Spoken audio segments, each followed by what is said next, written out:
provisional del Consejo, invito a participar en esta sesión al representante de Ucrania. Así queda acordado. De conformidad con el artículo 39 del Reglamento Provisional del Consejo, invito a participar a esta sesión a los siguientes exponentes: señor Adedeji Ebo, adjunto de la alta representante de la Oficina de Asuntos de Desarme de las Naciones Unidas; señora Mary Ann Wright, representante de la sociedad civil. Así queda acordado.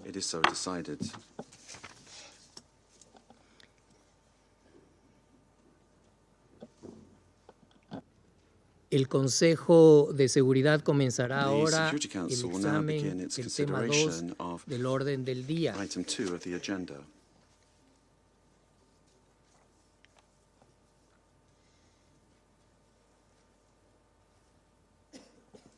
Doy ahora la palabra al señor Adedeji Ebo.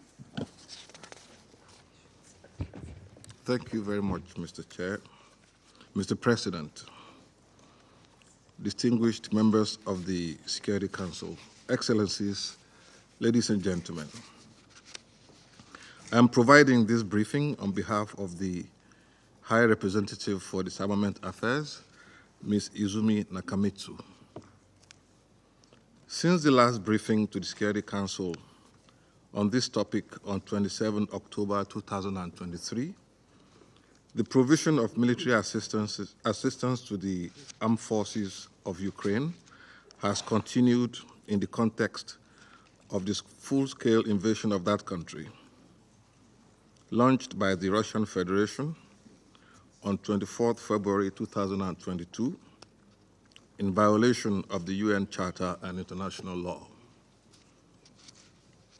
Over the last months, reported transfers of arms and ammunition to the Ukrainian forces have continued.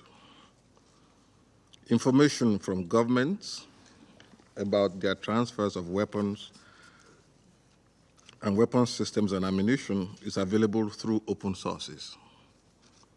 These transfers have reportedly included heavy conventional weapons such as battle tanks, armored combat vehicles, combat aircraft, helicopters, large caliber artillery systems, missile systems, and uncrewed combat aerial vehicles, as well as remotely operated munitions, small arms and light weapons, and their ammunition.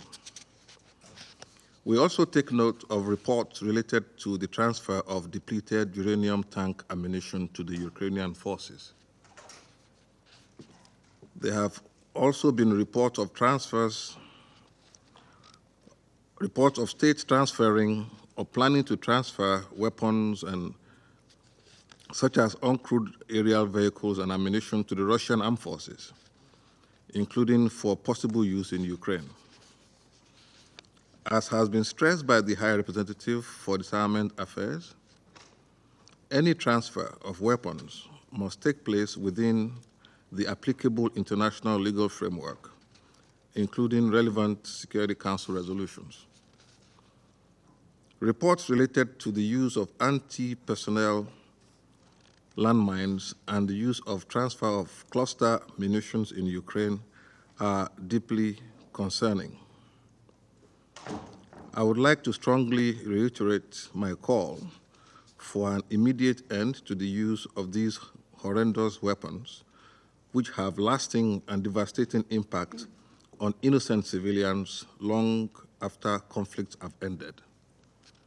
Just recently, in his new Agenda for Peace policy brief, the Secretary General has encouraged member states to commit to reducing the human cost of weapons, including by achieving universality of treaties, banning inhumane and indiscriminate weapons, such as the Convention on Prohibitions or Restrictions on the use of certain conventional weapons which may be deemed to be excessively injurious or to have indiscriminate effects, and its protocols.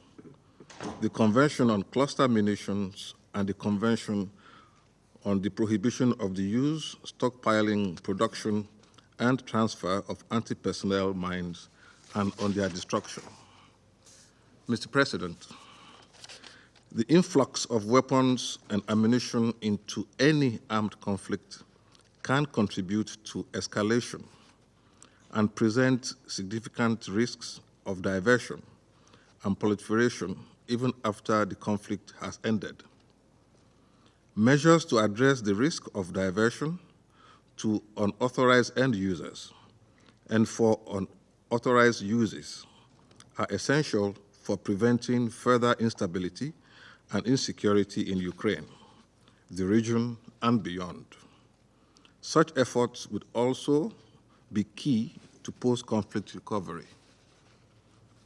In laying out his vision for a new agenda for peace, the Secretary General calls on member states to take measures to address challenges related to diversion, proliferation, and misuse of conventional weapons at the regional, sub-regional, and national levels.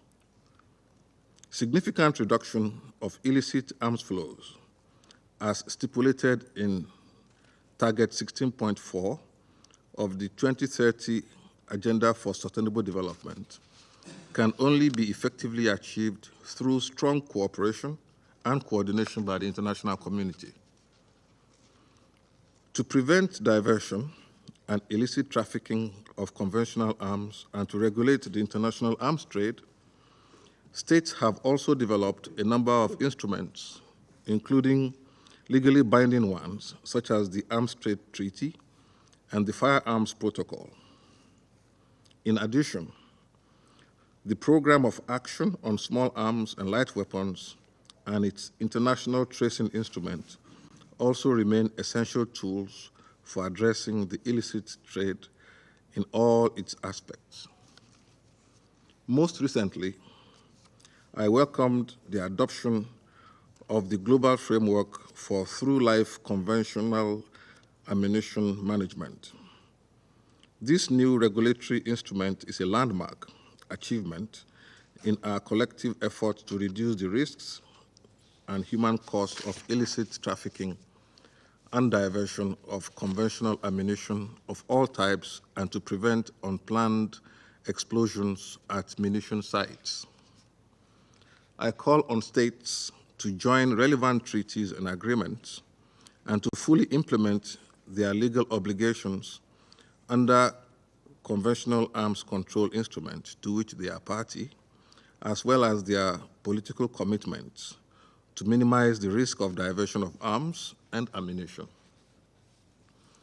I also wish to raise the matter of transparency in arms transfers as a crucial confidence-building measure which can serve to reduce tensions, ambiguities, and misperceptions between member states. The UN Register of Conventional Arms remains a key tool in this regard. Mr. President, it has been consistently repeated, but it is nevertheless worth emphasizing once again that all parties to any armed conflict have a duty to protect civilians in armed conflict and to ensure compliance with applicable international law, including international humanitarian law. Under international humanitarian law, parties to an armed conflict are prohibited from targeting civilians and civilian objects, including civilian infrastructure, and have the responsibility to take all feasible precautions in the conduct of military operations to avoid, or at least minimize, incidental loss of civilian life, injury to civilians, and damage to civilian objects. In this regard, the continued and intensified attacks against civilians and civilian infrastructure across Ukraine remain very alarming. From 24 February 2022 to 11 December 2023, the Office of the High Commissioner for Human Rights has recorded 28,711 civilian casualties in Ukraine, with 10,058 killed and 18,653 injured. The actual figures are likely to be considerably higher. Most civilian casualties continue to be caused by shelling and multiple launch rocket systems in areas near the front line. However, attacks have recently escalated on populated areas across Ukraine. As it does for any other conflicts in the world, the United Nations strongly condemns attacks against civilians and civilian infrastructure and calls for their immediate cessation. Regrettably, the use of armed, uncrewed aerial vehicles against civilians and civilian infrastructure continues. Just like any other weapons or weapon systems, armed, uncrewed aerial vehicles must not be used in a manner inconsistent with international humanitarian law. The Secretary General has unequivocally urged all states to avoid the use of explosive weapons in populated areas, as such use is likely to result in indiscriminate harm to civilians, including in Ukraine. I take this opportunity to call on all member states to endorse and implement the political declaration on strengthening the protection of civilians from the humanitarian consequences arising from the use of explosive weapons in populated areas, adopted in November 2022 in a broad and meaningful manner. Mr. President, distinguished members of the Security Council, the world cannot afford this senseless war to continue. As the Secretary General has repeatedly emphasized, the United Nations is committed to support all meaningful efforts to bring a just and sustainable peace to Ukraine, guided by the UN Charter, international law, and relevant General Assembly resolutions. I thank you very much for your attention. Agradezco al señor Evo por la información que ha proporcionado. Doy ahora la palabra a la señora Marianne Wright. Thank you, Mr. President, distinguished members of the Security Council, excellencies, and ladies and gentlemen. I'm honored to be able to speak today on my concern about the issue of weapons in conflict areas, Ukraine for sure, and other areas of the world. I myself was in the U.S. military for 29 years. I retired as a colonel. I taught the law of land warfare and Geneva Conventions at the JFK Center for Land Warfare, Special Warfare Center at Fort Bragg. I was in the U.S. Army during the U.S. wars on Vietnam, Laos, Cambodia, Grenada, Panama, and the Central American wars in El Salvador, Honduras, and Nicaragua. I was also a U.S. diplomat for 16 years and served in U.S. embassies in Nicaragua, Grenada, Somalia, Uzbekistan, Kyrgyzstan, Sierra Leone, Micronesia, Afghanistan, and Mongolia. I helped reopen the U.S. Embassy in Afghanistan in December of 2001. I was a part of the United Nations operation in Somalia in 1993 and 94. I was the head of the Justice Division for UNISOM for almost 6 months, where we tried to recreate the Somali police, judicial system, and prison system. 20 years ago, I resigned from the federal government in opposition to the war on Iraq. Since then, I've been working with groups around the world to say that war is not the answer, that we've got to use diplomacy, that we've got to stop killing people and work to control weapons. I recounted my history, the unfortunate familiarity in conflict areas in many regions of the world, and our challenge on reliance of many countries, including my own country, the United States, on military action instead of diplomacy to resolve disagreements and conflicts. As a retired colonel and a former diplomat, I speak on my own behalf, but as a concerned citizen who, as a taxpayer, pays for the weapons my country uses and sells to fuel wars that kill innocent civilians. And I thank very much the Deputy to the High Representative for Disarmament Affairs for your noting, of course, that it's civilian casualties. It's the need that we have for protecting civilians in these conflict areas. There's no doubt that weapons supplied into conflict areas have, to say generously, a detrimental effect on the prospect for settlement of these conflicts. In fact, the continued supply of weapons will prolong any conflict. So the important question, I think, for the Security Council is how do you get the conflicts to end?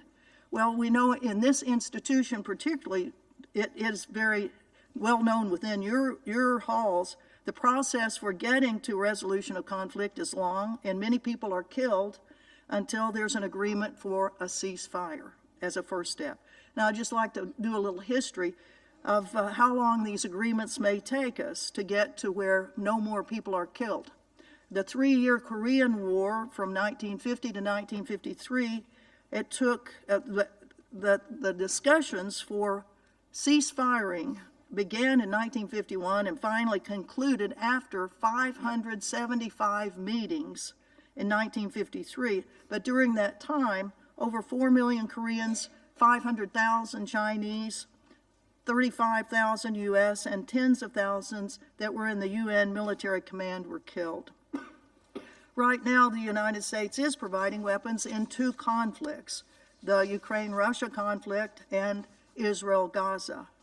I know much more about, because I'm an American citizen and watch this stuff, how much military equipment is being provided by my country. Just 4 or 5 days ago on December 7th in a press conference with the UK Foreign Minister David Cameron, Secretary of State Blinken said that in the last 2 years the U.S. has provided over $70 billion to support Ukraine, and European allies have provided over $110 million in weapons. Blinken said, if you look at these investments that we've made in Ukraine's defense to deal with this aggression, 90% of the security assistance we provided has actually been spent here in the United States with our manufacturers, with our production, and that's produced more American jobs, more growth in our own economy. So this has been a win-win that we need to continue. Well, I would say to my Secretary of State, the win-win is not for the civilian in conflict areas. The win-win is for the military-industrial complex, really, of all of our countries, and the politicians and retired government officials who are offered a senior position immediately after their retirements in these companies. It's certainly not a win-win for the innocent civilians who are killed in these conflicts. I'll just mention that fueling the conflicts with these enormous amounts of weapons that profit politicians and corporations inside and outside the conflicted countries must end. I don't know if you've watched the new Merchants of Death War Crimes Tribunal that's on the internet now, where U.S. weapon manufacturers, Lockheed Martin, Boeing, Raytheon, General Atomics, are put on trial by a citizens tribunal for knowingly and producing and selling products that attack and kill not only combatants, but non-combatants as well. So the next session of that is on December 30th, and we hope that you will watch that. I'd also like to say on the whole issue of weapons and peace and trying to get the weapons of the world to stop killing innocent civilians, that when we do have peace talks, they must not be torpedoed.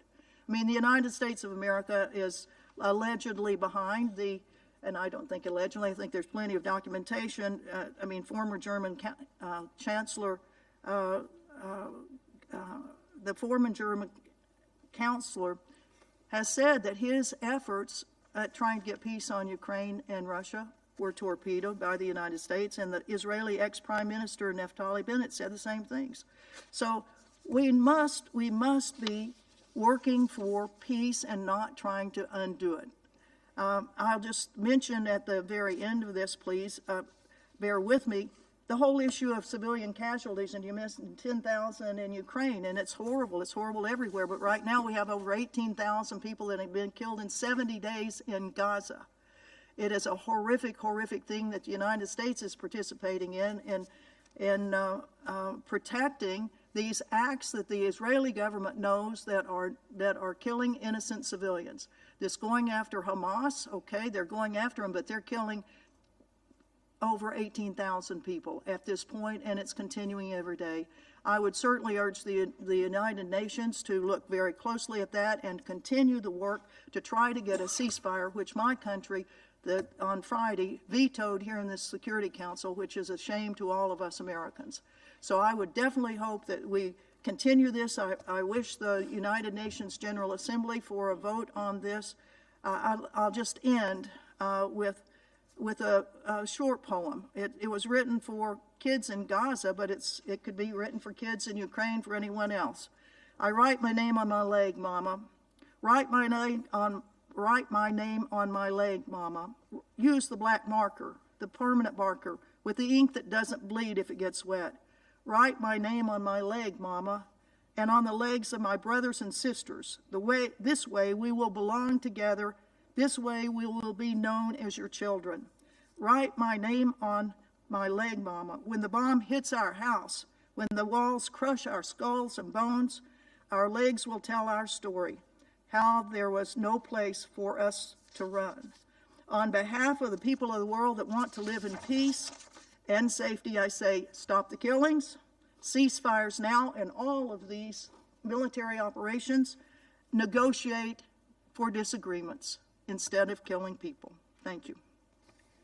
Agradezco a la señora Wright por la información que ha proporcionado. Doy ahora la palabra a los miembros del Consejo que deseen formular una declaración. Tiene la palabra el representante de la Federación de Rusia. Спасибо, господин председатель.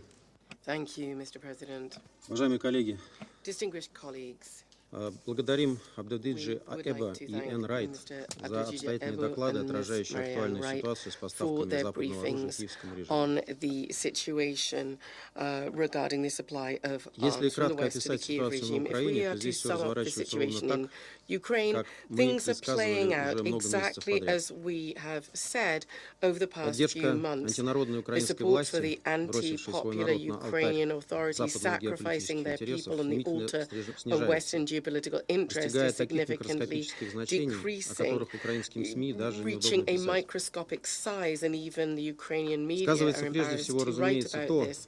We see that the head of the Kiev junta, Zelensky, has deceived and is continuing to deceive the Ukrainians, primarily deceived them when he went to the polls in 2019 and won victory over his opponent by promising to stop the war in the Donbass that his predecessor unfurled in 2014. And he also promised to protect the Russian-speaking citizens in Ukraine and their cultural and historic self-identification. In fact, the newly elected president forgot about all of this. The war stepped up, and the Russian language and its speakers, who are a majority in Ukraine, were subject to persecution in violation of the Ukrainian constitution. The guarantor of which was the president.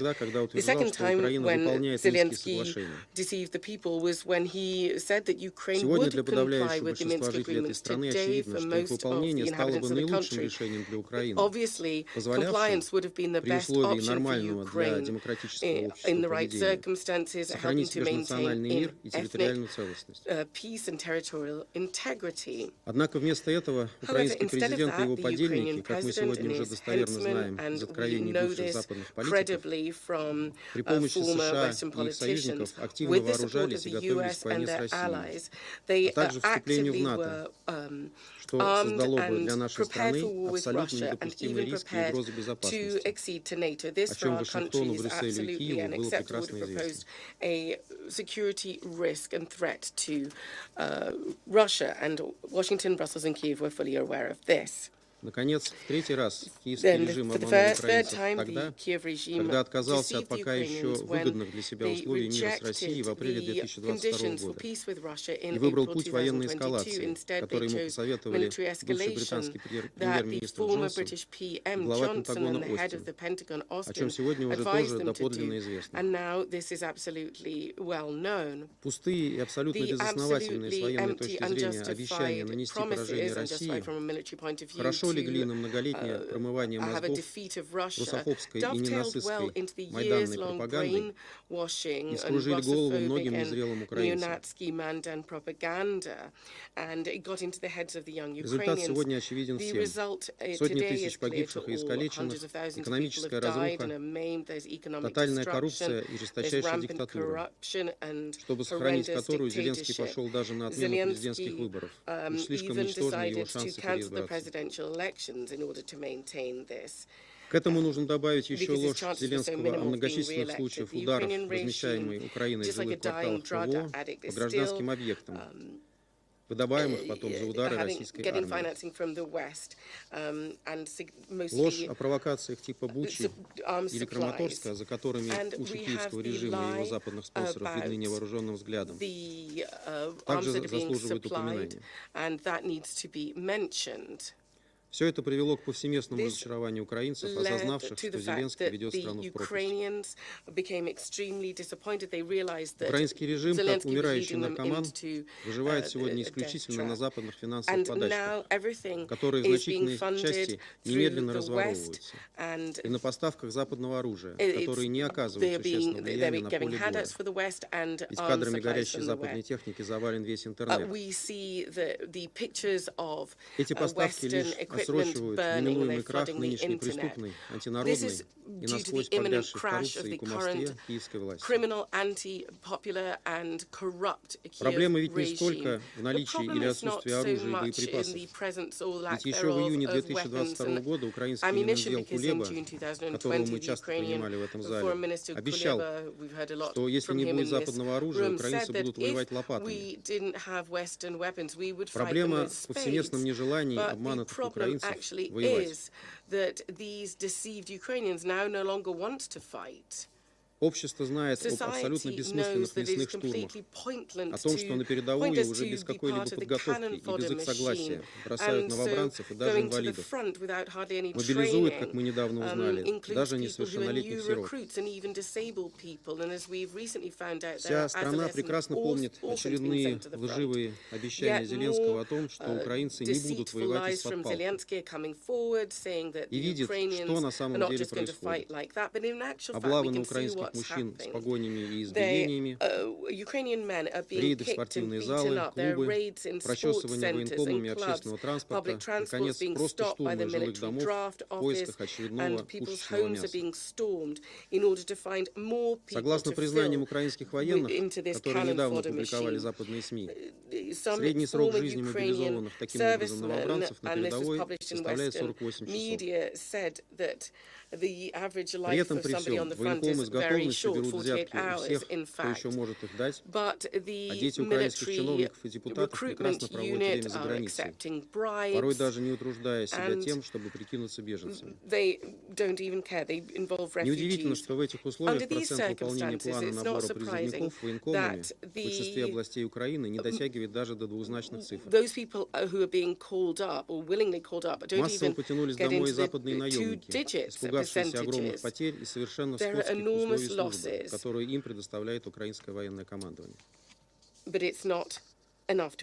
Стремительно растущее нежелание украинцев воевать объясняется и тем, что многие из них начинают прозревать и осознавать, что Россия им на самом деле никакой не враг и не страна-агрессор, как это годами твердили лидеры киевского режима. В России с начала войны на Донбассе нашли прибежище более 5 миллионов жителей Украины, активно делящиеся своим позитивным опытом в соцсетях. Кроме того, многим раскрыли глаза преступные попытки киевской хунты запретить каноническую православную церковь, гонения на ее священнослужителей и прихожан, беспардонная конфискация церковной собственности в пользу раскольнической, политической, по сути, псевдорелигиозной организации.